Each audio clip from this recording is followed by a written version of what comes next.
What's going on, everybody? Welcome back to the channel. So first, I started out with a London broil that was still partly frozen, maybe a little too frozen, but honestly that actually makes it easier to slice. We're going to cut this into nice thin strips. Slicing against the grain is better if you want a more tender bite. Honestly, either way works. Now that we've got everything sliced up, we're going to throw it into a Ziploc bag and get it ready for the marinade.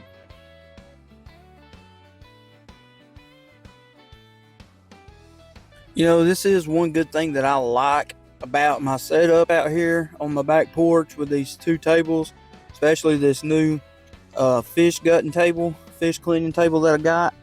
So I can just take the water hose and spray all this off and clean it off, and most of it will run down in that drain right there. If not, if it gets on the porch, I'll just spray it off the porch. Here's what I mixed up for my marinade. I'll put all the ingredients right here on the screen so you can see exactly what I used. Once everything was mixed together, I poured it over the meat, sealed up the bag, and put it in the refrigerator for about 3 hours.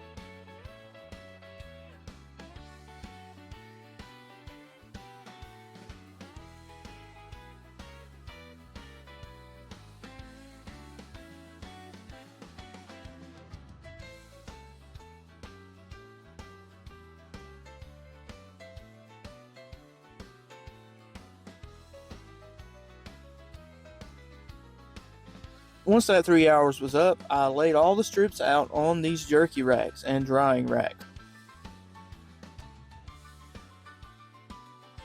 You can actually pick both of these up at Walmart, and they work really well because you can stack them while still allowing the smoke to circulate around the meat.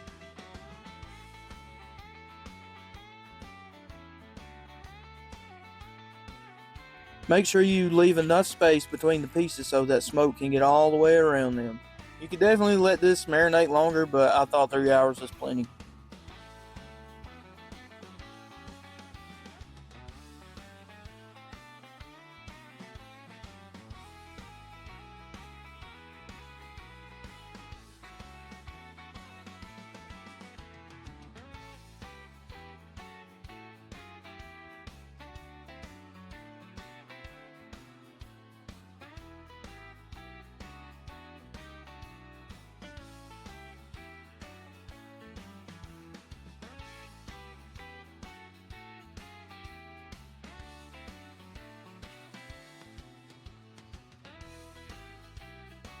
Once you've got everything laid out nice and flat with no folds or pieces laying over each other, it's time to head out to the pit boss Lexington.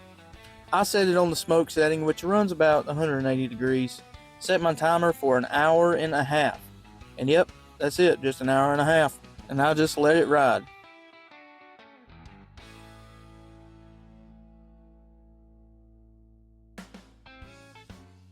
Now that the hour and a half has come and gone, it's time to check on it. And of course, I had to test a piece. The flavor was awesome and it had a great smoke flavor, but it just wasn't quite dry enough for me. So since it was running outside, I brought it inside and finished it off in the oven. I set my convection oven to its lowest setting, which was 170 degrees Fahrenheit. And I put a rag in the oven door to help some of the airflow moving around the jerky. Then I let it go for about another hour, and look what we got here. Some awesome homemade smoked jerky that is super simple to make, and if you don't have a smoker, you can 100% do this just in the oven. Just keep an eye on it.